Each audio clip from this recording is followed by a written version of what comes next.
and welcome to another episode of Americana. I'm Willie Montague. And I'm Shakia Hinton. Today we're going straight to the heart of what's shaping America right now: power, accountability, culture, and the real-world decisions impacting everyday people. Because leadership isn't measured by headlines, it's measured by outcomes. And only here do we have the honest, unfiltered conversations about where America stands and where it is headed. Next, you already know it's time to buckle up. This is Americana.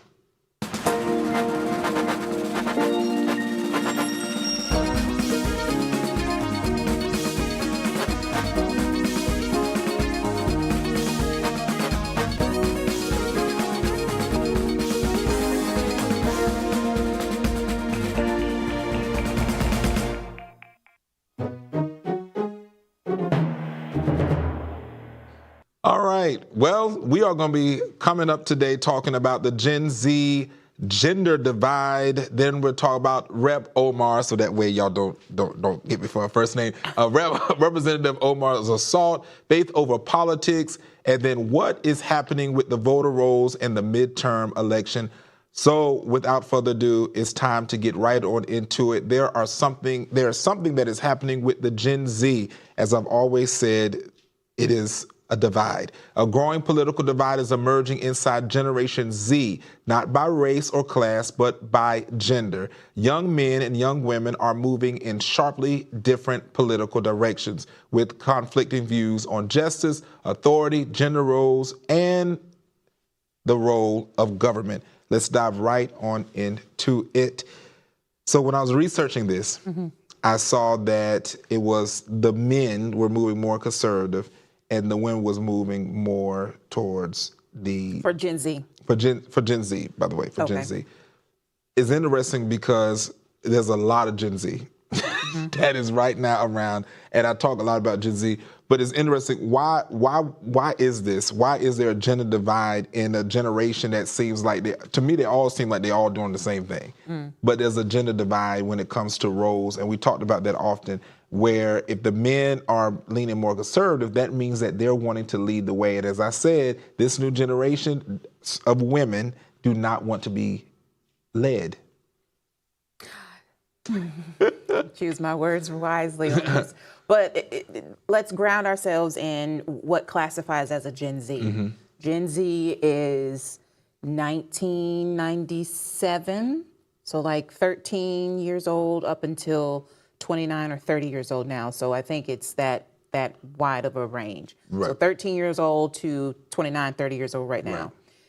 So they are more inclusive than focusing on gender roles. I don't think they are used to like what we are in our millennial age group, where we're used to like the conservative values, the chain of command, the hierarchy. Our generation is more obliged to go along with that type of paradigm, whereas Gen Z, they're like, yeah, no, work-life balance. We're not doing this.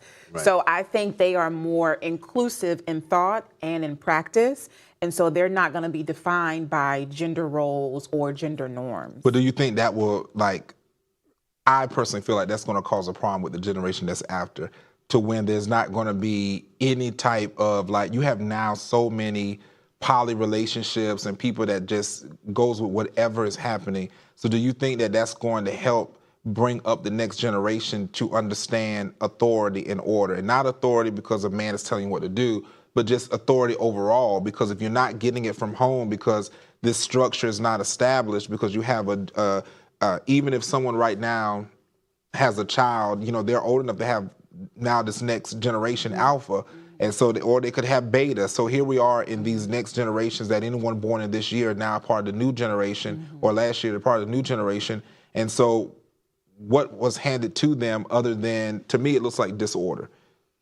It could feel that way, especially if you grew up in our generation as millennials and we were indoctrinated with a lot of structure and order, right? And learning how to obey authority and not how to buck the system, but go along with it, because in the end, it'll pay off, you know, with various dividends.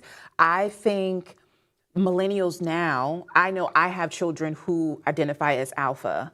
So they are getting the principles that I grew up with, versus what my sister, who is a Gen Zer, she's caught between the traditional upbringing of my parents and also all of the social media, the TikToks and all of the things. And so I am curious to see how that will pan out in a couple of years and how that impacts our voting. I know that they are not loyal to a party. They are issue-based. They focus on the issues rather than a party. So we'll see if that dismantles, the political two-party system. They register more as independents versus Republican or Democrat, in my opinion. I think that's what I've seen. That'd be interesting because so what I saw, it's similar to that, but with some of this is like the Gen Z men and women are drifting so far politically and is dividing in the homes, because if they are in relationships, which I met Gen Z that's in relationships where it is divided, because you have some that are like, Trump, and you got others like, no, we need to go with that, women's right, doing this and that, and it just, this is my advice, is sit down and have these conversations before you get in these relationships, because I would hate to see it tear up when it go there. That's why I was asking people questions. I would tell you up front, I am a Republican. If you don't like it, you hit the road, because I ain't going nowhere. So you think that will determine relationships? Yes. People are just that. I have literally seen not just relationships romantically, but even in friendship relationships, when I have had people, I'm talking to them and they're like, okay, and then we get into that topic, and I was like, oh, just by the way, I'm a Republican, and so, oh, okay, well, no problem with that, but they're like, but do you support Trump? Do you do? I was like, yeah, and I go back, didn't hear nothing, go back to text, I'm blocked. Oof. Like it's just that serious of how people, I've had people that come to me and say some things online and they don't know my political stance, I guess, because the algorithms don't allow it to get to them. And when it finally gets to their page, that's it. So I've seen a decline on my Facebook page, but I'm not going to change, because I've been a Republican Party, you guys, since the age of 14. Oh, yes, 14. Now, not 10 now. I was about to say, that brother came out the womb. But 10 is when I gave my life to the Lord. I've been running for the Lord. All right, I gave y'all a little church there. We're going to move on to Congresswoman Omar, physical assault. Now, let me get this. During a town hall, Representative Omar was assaulted by an attendee with a syringed liquid. Have they even identified yet? Vinegar. Because it was brown. Okay, so it was vinegar, and they said it had an odor to it. I'm sorry, Shakia, I think it was staged.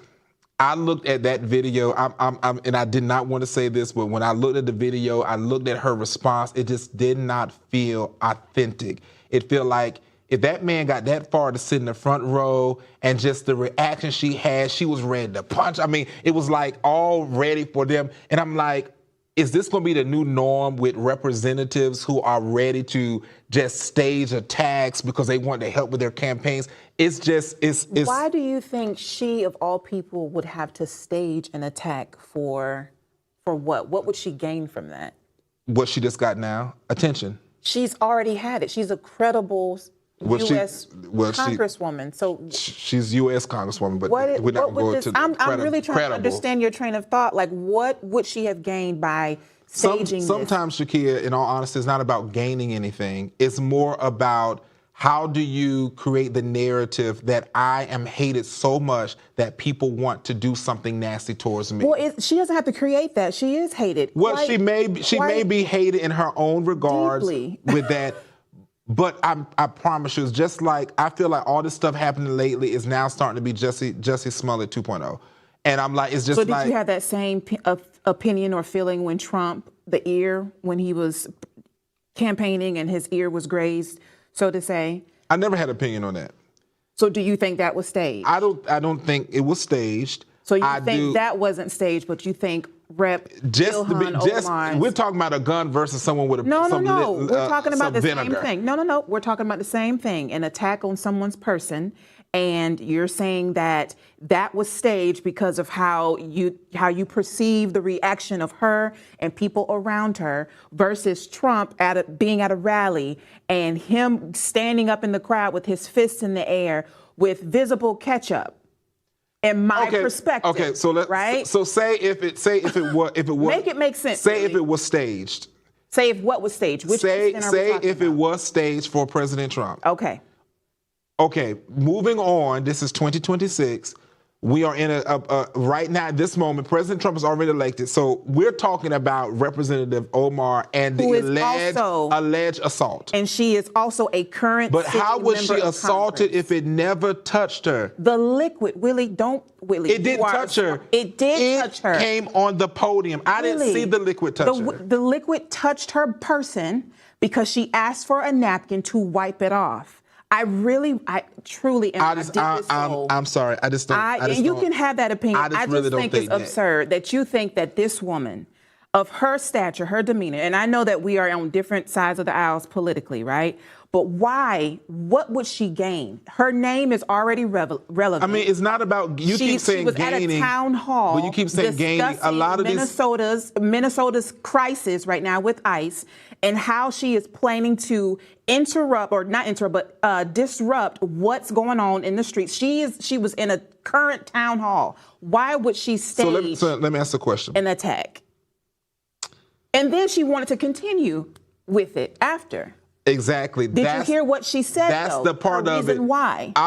They're not gonna intimidate me. Correct. We're gonna do right, which is part of the stage. That is not someone's attacking me, but I'm gonna get up here and my God, I'm gonna show you that I'm a tough woman and nobody's gonna intimidate me off the stage. It is fake news. I'm sorry I'll let you have and not sorry. It is the disgusting trajectory of people like her and other people who are part of that same what is that that new what's the name of that group that they have up there with her and AOC and all of that? What they call them? I'm not sure. What is the name of it? Anyway, they have a little group, or their little mobster groups of them together that just do the craziest, most absurd things. No more different than AOC being at the border weeping when nobody's there. They're all insane. It's just I'm gonna let you have it. It's gross. I'm gonna respect your campaign right now.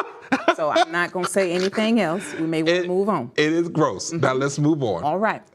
In the middle of the nonstop political division, a local family is taking a different approach, creating a faith-based journal designed to help people reflect, pray, and reconnect beyond party lines. Their goal isn't to argue policy, but to restore perspective, values, and conversations rooted in faith. In a country where politics has become identity and that raises the important question, can faith succeed where politics has failed? And I love this. It gives Bible verses and things like that, because I do feel like we have gotten away from foundation. I know how you feel about this, that people can have their own, faith beliefs. But I feel like we have gotten far away from faith, period. Believing, period. Having something beyond our own selves. And I think that that's where you look at other countries. I've been to India, and when they turn their lives, I would say turn their lives over to God, it's like they're so sold out to something beyond themselves. That's what I'm trying to get to. And I feel like America is now, or Americans are so now caught up in I'm being done wrong. I have something, like we got caught up in ourselves and not looking beyond that, like loving our neighbor or taking care of our neighbor and doing those things that we can do collectively. And this is why I want to bring it up, because I think it goes far beyond where, as I've said before, even in the state, local, or federal government, is how do we have our faith in us to be able to help one another? I think our humanity is fractured. Now, I don't think it's fractured beyond repair. I do think it is greatly bruised, and trust has been broken when it comes to separating church and state. I think the recent campaigns have led people to feel that one religion is superior than any other ones, and we're being led by morality versus policy. And so I think when you have a campaigner or a candidate who leads with their faith, that is fine. It guides them, right? It grounds them in how they are going to enact these policies and lead. But when they make it law, I think that is where the line is crossed. And that is where we're seeing a lot of people turn their backs on God, or just not even, they become atheists, or, they become just spiritual versus believing in a certain name. But even with that, sometimes I think I spoke with this earlier today when I was on the radio, and I think sometimes that's like people not taking accountability though. It's like for me in walking in Christendom, if you don't take accountability for your action, we call that, or if you do something that goes against what God calls his law and his layout, that is called sin.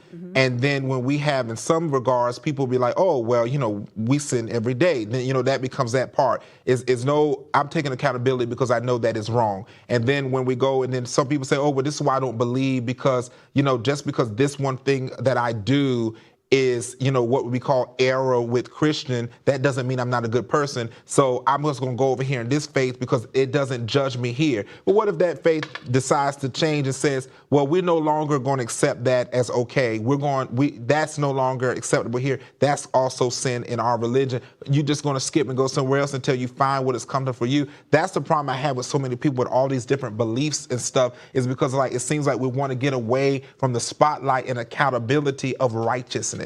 And that's why I like, we are one nation under God.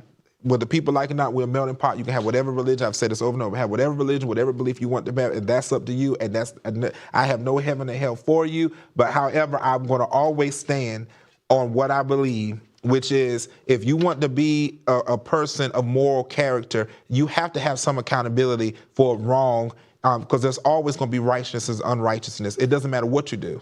That is true. I hear you completely, and I'm glad we're having this discussion. I think when we talk about politics and praise, right, it differs vastly depending on someone's upbringing, someone's exposure, someone's trauma also can play a part in that. In recent years, we've seen politics turn and morph into damning or condemning someone to hell based on their religious beliefs. We've had a party that identifies as Christianity, but the people leading it are mainly or well-known white supremacists. So it's like, how can people subject themselves to this political party if they don't identify with that? So that'll be a deeper conversation. What I would say is, are you that, not you as a person, but are you, those having that thought, more concerned about the individuals delivering the belief as much as the person who is the creator of the belief? That's where I have the issue with accountability, because it's like, just like if you are a Muslim, is every single Muslim, doing the right thing as a Muslim? Or Islamic is, faith is every single person that practices that the same as it would be the same as someone is a Buddhist? Is every single Buddhist out there doing what is right according to the laws or the belief system of Buddhism? And I think, and if we're just limiting it to a two-party system, there are Christian Republicans who are doing the word into using our faith as an example of this. There are Republicans who are seeking justice, loving mercy, and walking humbly with their God. There are also Democrats who are also doing the same thing. When we all get to heaven, or whenever we meet the creator that we believe in, I don't think he's going to ask us, were you a Democrat? How did you vote? Or were you a Republican? Were you the one on January 6th out there tearing up people's stuff and doing all the things, burning the flags? Like, I don't think God is going to have that conversation. Well, we know Jesus is a Republican, but we're not going to do this. I need you to be real serious right now, because you brought this up. But I don't think that it's going to boil down to our politics.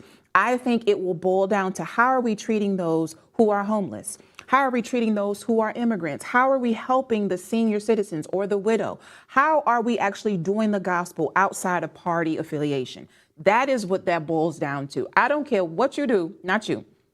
I don't care what are you doing what is righteous? Are you doing what is good? Are you seeking justice for everybody? Are you loving them with mercy and kindness? How are you actually walking your faith out? That is the topic. And that's good. And before we move on, that's good, but that would also go back to the heart condition of that individual. Sure. Because whether or not we do it in action, is it actually the posture of our heart to do it? Because that's what our God gives us, is that we have to do it in a right posture. It can't just be done just for the sake of it being done. but we're going to move on. Okay. All right. A Fulton County search. We're about to have it service. A Fulton County search warrant has been issued today to investigate the 2020 election results. Boy, we're going back 6 years. We're going back 6 years, boy. So dive into it. They ready for this. Georgia ready for all the smoke. They are ready for all the smoke. And I'm just really curious as to why they are going back to 2020. Obviously, I know why, because they're trying to, defute that Trump lost that election. But he's currently in office now. He clearly won this election.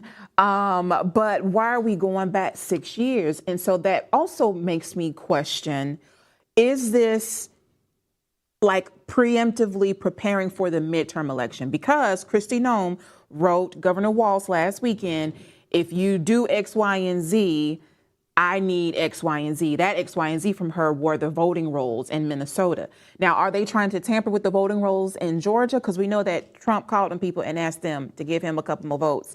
So is he trying to what's happening right now, Mr. Montague? I don't know about him asking for more votes, but I would say that I believe that they're just in preparation to secure what is coming forward. When we have people on the ballot like a President Trump and those that are in multiple states and whatever, I think it's preparing us to say we have to look at these counties where there was issues, and we need to go back and make sure that everything is fixed from the beginning of where we saw the problem. Because according to when everything was coming out in 2020 and beyond, this stuff had been going on for years. It just didn't get caught until then. And people on both right and left have said that they have identified where there was issues with fraud.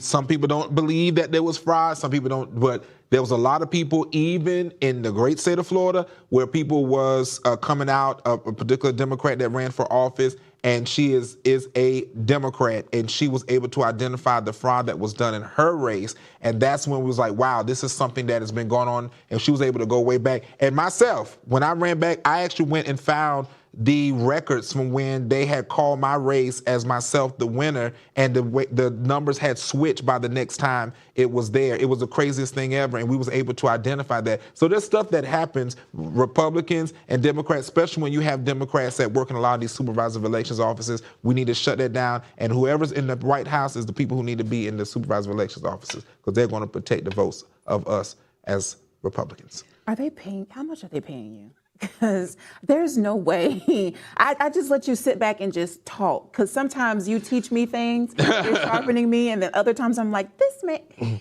don't believe this stuff. And you, to my surprise, really, you really do. I'm not getting paid. I'm telling you that there is crazy stuff that's happening on the voter rolls. I understand. There are some tricky business that does happen, right? But my question is, why are we going back to 2020? Requesting those files that were archived in Fulton County, the same county that all of this mishap happened with Trump, right? Aside from that, while people were protesting and stuff overnight, Minnesota actually gained 2 seats for the Democrats. So they are now out of the supermajority. Republicans no longer have the supermajority in Minnesota. So shout outs to them for that, for coming together. I do think a part of that was because of what's happening with all of the ICE and all of the things. Kind of off topic, but really quick before we go. Oh, we probably don't have enough time, but we'll talk about it tomorrow. Okay. I'll get to it tomorrow. But this has been great, y'all. Very fulfilling. We are midweek, so this is Hump Day. Hump Day. Hump Day. So thank y'all so much for joining us. This is Americana. I'm Shakia Hinton. And I'm Willie Montague. Please join us again right here, same time tomorrow on AFRO TV. Until then, keep having those deep dive discussions, as Willie says. Have a good night, everybody.